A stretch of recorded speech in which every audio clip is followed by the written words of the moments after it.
प्रायोजक हैं cancer healer centre, a new beginning. तो एंगल्स टू एयरबेस पर जिस तरह से यूक्रेन ने तबाही मचाई, एयरबेस का बदला कैसे लिया पुतिन ने, 12 घंटे में यूक्रेन कैसे दहला दिया गया, यह आपको दिखाते हैं। पूरी जानकारी आपके सामने, कहां कहां पर हमले को अंजाम दिया गया। देखिए, पोर्ट सिटी ओडेसा में हमला हुआ, ड्रोन से बंदरगाह पर अटैक किया गया। इसके अलावा ज़ापोरिज़िया में ड्रोन से, मिसाइल से हमला किया गया। साथ ही सुमी में मिसाइलों की बौछार कर दी गई। इसके अलावा आपको बता दें कि जो चौथा शहर है वो है राजधानी कीव, मिसाइल ड्रोन से अटैक हुआ है यहाँ पर भी। इसके अलावा खेमेल्नित्स्की, यहाँ पर भी ड्रोन अटैक हुआ है। चर्निहिव, जहाँ पर ड्रोन अटैक हुआ है। पोक्रोवस्क ग्राउंड ऑपरेशन यहाँ पर चल रहा है। तो ये कई ऐसी जगह हैं। एयरबेस का जो बदला है, 12 घंटे में यूक्रेन को दहला दिया रूस ने। और देखिए, एक और बड़ी खबर, यूक्रेनी हमलों में खंडहर हो गया ज़ापोरिज़िया का टोकमैक इलाका।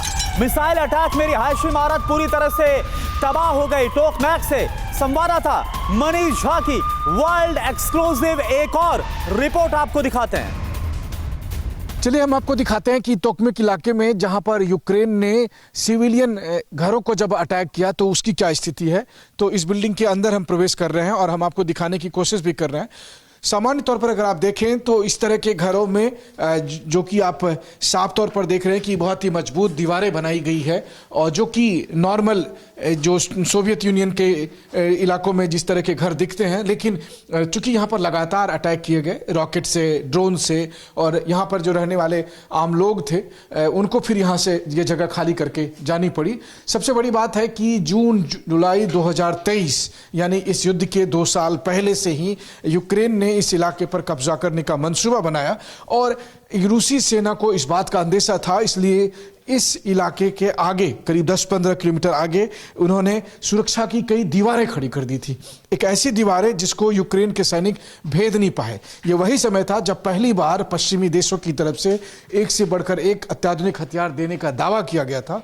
लेकिन उन हथियारों के बावजूद यूक्रेन को सफलता नहीं मिली, और यूक्रेन उस वक्त या तो बाखमुत के इलाके में एक तरफ घिर गया, वहीं दूसरी तरफ टोकमैक में उन्होंने अपनी पूरी ताकत झोंकी। उम्मीद की जा रही थी, यूक्रेन ने शुरू में दावा भी किया था कि वो टोकमैक इलाके में प्रवेश कर रही है, लेकिन फिर उसके बाद यूक्रेन के सैनिकों को यहीं इस शहर के अंदर प्रवेश करने से रोक दिया गया। तमाम घर यहाँ पर टूट गए हैं, बर्बाद हो चुके हैं, ध्वस्त हो चुके हैं, और उसकी झलक आप इस वक्त TV 9 के कैमरे पर देख रहे हैं। सबसे बड़ी बात यह है कि रूस यूक्रेन युद्ध के 3 साल के बाद भी स्थिति युद्ध क्षेत्र में, खास करके फ्रंट लाइन एरिया में बहुत बेहतर नहीं बन पाई। और हालत ये थी कि इन इलाकों में अगर आप देखें, जैसे मैं आपको यहाँ दिखाने की भी कोशिश करूँगा, तो इन इलाकों में भी अगर आप देखें तो इन इलाकों की स्थिति ये बनी कि युद्ध क्षेत्र के जो लोग फ्रंट लाइन के आसपास रहते थे उन्हें ये विकल्प दिया गया कि अगर वो चाहें तो वो रूसी नागरिकता हासिल कर लें, और उन्होंने वैसा किया भी। उन्होंने फिर रूसी नागरिकता हासिल कर ली, और इस वक्त देखिए तबाही की वो तस्वीरें इस वक्त आपको कैमरे पर दिखाई भी दे रही है।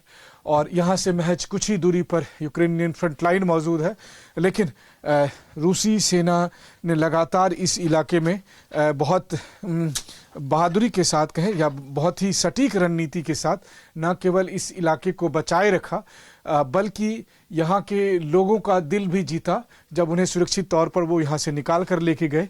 और उसका परिणाम ये हुआ कि फिर जो लोग थे यहाँ के, उन्होंने बजाय यूक्रेन के रूसी नागरिकता लेने का फैसला किया।